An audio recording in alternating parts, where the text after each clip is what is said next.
Bonjour et bienvenue dans cette nouvelle vidéo. Dans la précédente, nous avons commencé à voir les checks et les metrics sur un jeu de données. Et donc, on a vu comment ajouter les checks et les metrics qui sont déjà définis dans DataIQ sans passer par du code. Donc, dans cette nouvelle vidéo, l'objectif, c'est de pouvoir créer nos propres metrics et checks sur nos jeux de données. Donc, pour ça, je vais rester sur le même jeu de données agrégées. Et du coup, je vais commencer par créer une métrique personnalisée via du code Python. Donc, pour ça, je viens toujours sur la partie Edit. Et une fois dans la partie Edit, je scroll. Tout à la fin, on a le New Python Probe. Donc, c'est cela qui va nous permettre de créer notre métrique personnalisée. Du coup, je commence par cliquer dessus. Et donc, lorsque je clique dessus, ça me donne un nom par défaut. Moi, je veux le modifier. Donc, l'objectif de ma nouvelle métrique ici, c'est de calculer la corrélation entre deux de mes champs. Du coup, pour ça, je vais cliquer sur cette partie et renommer ma métrique. Je vais l'appeler, par exemple, corrélation. Et une fois renommé, je vais l'activer en cliquant sur le on ici. Donc ma métrique est activée. Je peux maintenant modifier mon script Python parce que par défaut, vous avez vu lorsque vous activez par défaut, DataIQ vous donne un template que vous pouvez modifier et adapter à votre propre script. Donc moi je vais modifier pour pouvoir calculer la corrélation entre deux de mes champs. Déjà je vais commencer par sauvegarder ça pour ne pas perdre ce qui a été fait. Donc à ce niveau je vais coller mon script qui me permet de calculer ma corrélation entre mes deux valeurs. Donc moi je choisis cette colonne là et celle-ci. Du coup je sauvegarde tout ça. Et je vérifie quand même en cliquant sur le run ici. Donc, tout semble être OK. Du coup, je vais revenir dans la partie métrique pour pouvoir ajouter cette nouvelle métrique que j'ai créée. Donc, je vais cliquer au niveau des métriques et aller chercher ma métrique que j'ai appelée corrélation. Du coup, c'est celle-ci. Corrélation métrique. Je sauvegarde. Je clique sur Compute.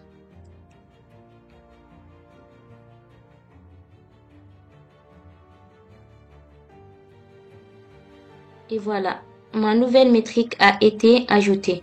Nous allons maintenant voir comment créer des checks personnalisés.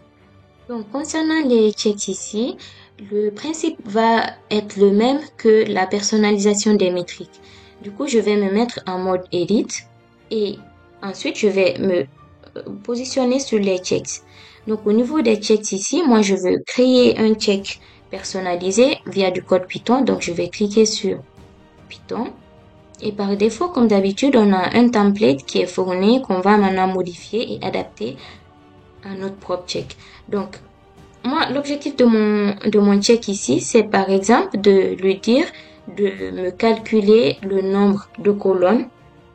En fait, de mettre en place une vérification du nombre de colonnes dans mon jeu de données qui s'appelle données agrégées. Donc, cela veut dire que si un jour, le nombre de colonnes de mon jeu de données, de mon dataset dépasse la longueur qui est définie dans mes contrôles, en ce moment, j'aurai automatiquement une alerte.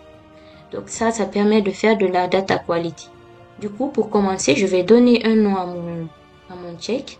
Je vais l'appeler data quality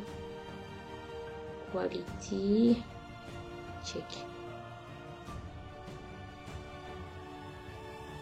Ok, je vais sauvegarder. Et à ce niveau, je vais modifier mon code pour l'adapter à mon discours. Donc, ici, avant de continuer, je vais aller voir le nombre de colonnes dans mon dataset en question. Voilà, on a 9 colonnes. Donc,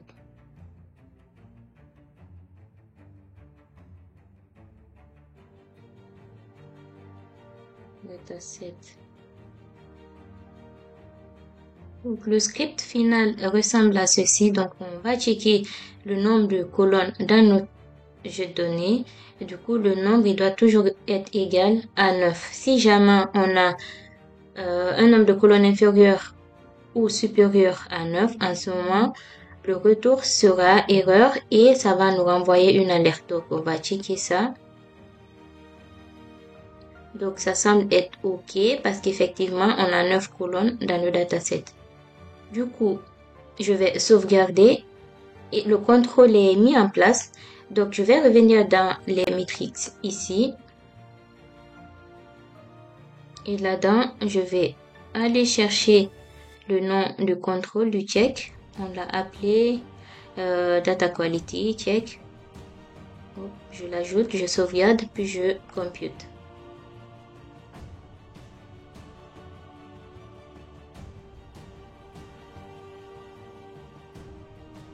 Au final, j'ai bien OK à ce niveau. Et on aura une sorte d'historique, c'est-à-dire que si la prochaine fois on a un nombre de colonnes égal à 10 dans le dataset, en ce moment, ça va nous afficher une erreur ici. Donc, on pourra à tout moment récupérer l'historique de nos métriques et checks.